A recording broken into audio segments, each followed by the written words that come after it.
ಲತೆಗಿನಾದ ದ್ರೌಪದಿ ಕಾಯ್ದ ಕೋಳಲ್ವಾಡೈ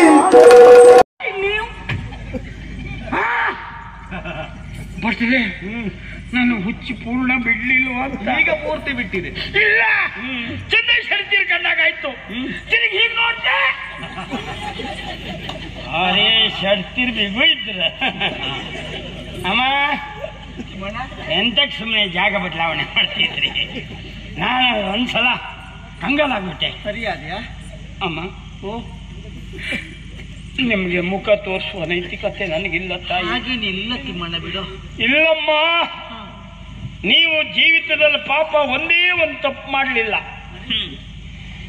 ನಾನು ಪ್ರತಿ ಕ್ಷಣಕ್ಕೂ ನಿಮಗೆ ವಕ್ರವಾಗಿ ಕಾಡಿದ್ದೇನೆ. ಒಳ್ಳೆ ಕೆಲಸ ನೀವು ಮಾಡ್ರಲ್ಲಿ ಹೋಗಿ ಮಹಾರಾಜರ ಹತ್ರ ಅವ್ರು ಮಾಡಿದ್ದೇ ತಪ್ಪು ಹೀಗೆ ಅಂತ ಹಠ ಸಾಧನೆ ಮಾಡಿಕೊಳ್ಳಿಕ್ಕಾಗಿ ಅನ್ಯಾಯ ಮಾಡದೆ ಹೋದ್ರು ನಿಮ್ಮ ಪಾಡಿಗೆ ನಾನು ಅನ್ಯಾಯ ಮಾಡಿದೆ. ನಿಮ್ಮನ್ನು ನೋಡಿ ಅಸೂಯೆ ಪಟ್ಟೆ. ಒಂದಂತೂ ಸತ್ಯ ತಾಯಿ, ಏನು?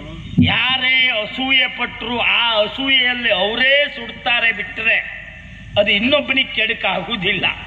ಅವರು ಅಸೂಯೆ ಅವರನ್ನೇ ಸುಡುವುದು ಎನ್ನುವುದಕ್ಕೆ ನಾನು ಸಾಕ್ಷಿಯಾಗಿ ಹೋದೆ. ಹಾಗಾಗಿ ನಿಮ್ಮಲ್ಲಿ ಕೈ ಮುಗಿತೇನೆ. ಅರ್ಥ ಮಾಡ್ಕೊಳ್ಳಿಲ್ಲಮ್ಮ ನಿಮ್ಮನ್ನು. ಜನ್ಮ ಕೊಟ್ಟ ತಾಯಿಯನ್ನು ತಾಯಿ ಅಂತ ಗೌರವಿಸಿದ್ದೆ ಹೋದ ಮಕ್ಕಳಿಲ್ವಾ? ಪಾಪ ವೃದ್ಧಾಪ್ಯ ಸ್ಥಿತಿಯಲ್ಲಿ ಆ ತಾಯಿಯನ್ನು ಕಣ್ಣೆತ್ತು ನೋಡದೆ ಹೋದ ಮಕ್ಕಳಿದ್ದಾರೆ. ಅಂಥದ್ರಲ್ಲಿ ಇಡೀ ಕೊಳದ ಬೈಲವರು ನಿಮ್ಮನ್ನು ತಾಯಿ ಅಂತ ಗೌರವಿಸಿದ್ರು ಅಂತಾದ್ರೆ ನಿಮ್ಮಲ್ಲಿರುವ ತಾಯ್ತನ ಎಂಥದ್ದು, ನಿಮ್ಮಲ್ಲಿರುವ ತಾಳ್ಮೆ ಎಂಥದ್ದು, ನಿಮ್ಮಲ್ಲಿರುವ ಪ್ರೀತಿ ಎಂಥದ್ದು ಅಂತ ನಾ ಅರ್ಥ ಮಾಡ್ಕೊಳ್ಳಿಲ್ಲಮ್ಮ.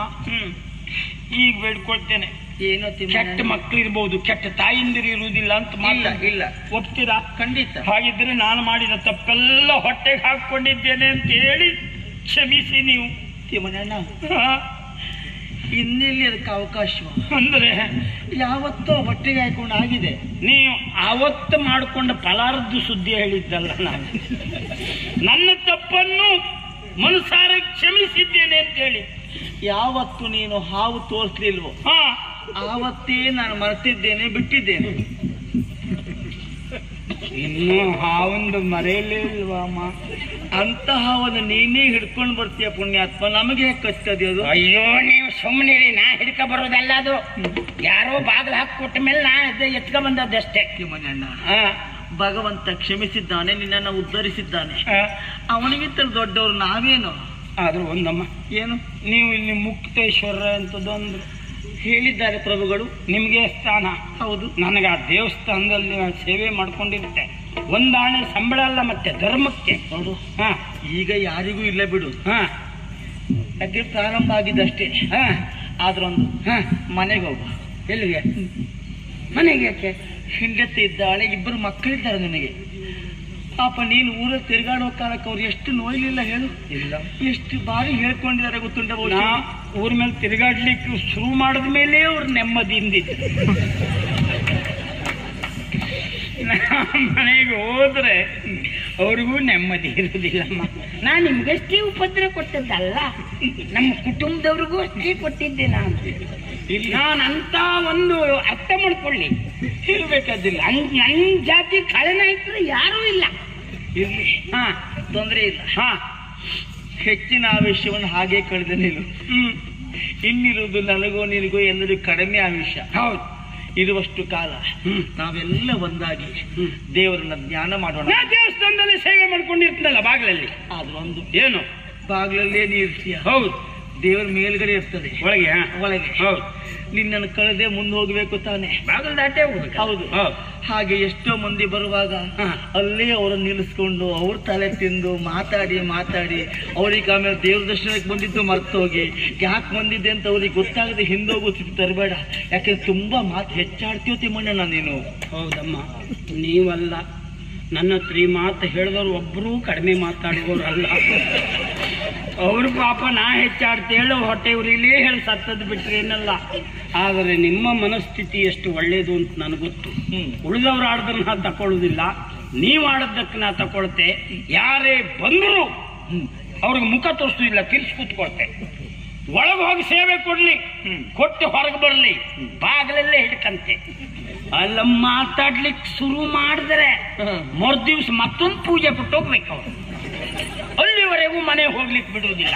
ಇಲ್ಲಿ ದೇವಸ್ಥಾನಕ್ಕೆ ಪೂಜೆ ಹೆಚ್ಚವಂತ ನಾವು ಅಷ್ಟು ಮಾಡ್ಕೊಂಡಿರ್ತೆ. ಭಗವಂತ ಒಳ್ಳೇದ್ ಮಾಡ್ಲಿ. ನಮ್ಮ ಬರ್ತೆ ಮಹಾರಾಜರೇ, ನೀವಿದ್ರಿ ಅಂತ ಗೊತ್ತಿಲ್ಲದೆ ನಾನು ಇಷ್ಟು ಮಾತಾಡ್ಬಿಟ್ಟೆ. ಈಗ ಮಹಾಪ್ರಭುಗಳೇ, ನನಗೆ ಒಂದೇ ಒಂದು ನೋವುಂಟು. ಈಗ ಯಾರು ನನ್ನ ನಂಬದೇ ಹೋದ್ರು ಇಲ್ಲ ನೀವು ಒಳ್ಳೆಯವ, ಪರಿಣಾಮ ಗ್ರಹಿಸುವುದಿಲ್ಲ ನೀನು ಅಂತ ಹೇಳ್ತಿದ್ದದ್ ನೀವು ಒಬ್ರೆ. ಈಗ ಸತ್ಯ ಹೇಳ್ತೇನೆ, ಏನು ನನ್ನಂತ ಕೆಟ್ಟವ್ರು ಯಾರಿಲ್ಲ ಮಹಾರಾಜರೇ. ಕೆಟ್ಟವನು ನಾನು ಎಲ್ಲರೂ ಬಯಸಿದವಲ್ಲ. ಅನ್ನ ಕೊಟ್ಟಂತ ನೀವು ದೇವರು, ನೀವು ಕೂತ್ಕೊಳ್ಳೋ ಜಾಗ ಸಿಂಹಾಸನ ಬಯಸಿದ ಪಾಪಿ ನಾನು. ಎಂತ ಕೃತಜ್ಞ ನೀವು. ಇದೆಲ್ಲ ಎಂತ ಹೇಳಿದ್ರು ಕಡಿಮೆ ನನಗೆ. ಸತ್ಯ ಹೇಳಬೇಕು ಅಂತ ಆದ್ರೆ ಸಿಂಹಾಸನದ ಮೆಟ್ಟು ಯೋಗ್ಯತೆ ಇಲ್ಲ ನನಗೆ. ಅಂತದ್ರಲ್ಲಿ ಬಯಸಿದೆ. ನಗರದ ಅಧಿಕಾರಿಗೆ ಪತ್ರ ಬರೆದು ಆಕ್ರಮಣಕ್ಕೆ ಕಾರಣ ನಾನು. ಹೌದಾ? ಗುಪ್ತ ಮಾರ್ಗ ತೋರಿಸ್ತೆ, ಶಸ್ತ್ರಾಗಾರಕ್ಕೆ ಬೆಂಕಿ ಇಡುತ್ತೆ ಅಂದೆ. ಕಡ್ಡಿ ಕೀರ್ದೆ ಬೆಂಕಿನೇ ಹಿಡಿಲಿಲ್ಲ. ಎಂತ ಕತೆ ಅಂತ ಗೊತ್ತಾಗ್ಲಿಲ್ಲ. ಅಷ್ಟು ಕಡ್ಡಿಕ್ಕಿರುವುದ? ಮತ್ತೆ ಕಡ್ಡಿಕ್ಕಿರಬಾರ್ದಪ್ಪ. ಆ ಬೆಂಕಿನ ಹಾಕಂಗ ದುಂದಿಡ್ಕೊಂಡು ಬರ್ದು. ಬೆಂಕಿನ ಎಲ್ಲ ಬಿಟ್ಟಿದೆ. ಈಗ ಅವ ದುಂದಿ ಇಟ್ಕೊಂಡು ಬರ್ತಿದ್ದ. ಗೊತ್ತಿದೆ, ಆದ್ರೆ ಈಗ ಅವ ದುಂದಿ ಬೇಡ ಅಂತ ಬಿಟ್ಟಿದ್ದಾವ. ಅವನಿಗೂ ಪಾಪ ಅದು ಹಿಡಿದು ಅವನ ಬುಡಕ್ಕೆ ಬಿದ್ದಾಗಿದೆ. ಮಹಾರಾಜರೇ, ಇಲ್ಲಿ ಸೇವೆ ಮಾಡ್ಕೊಂಡಿರ್ತಾನೆ, ಅವಕಾಶ ಕೊಡಿ. ಕೊನೆಯ ಅವಕಾಶ ಅಷ್ಟೇ, ಮತ್ತಿನ್ನು ಕೊಡುದೇ ಬೇಡ ಸ್ವಾಮಿ.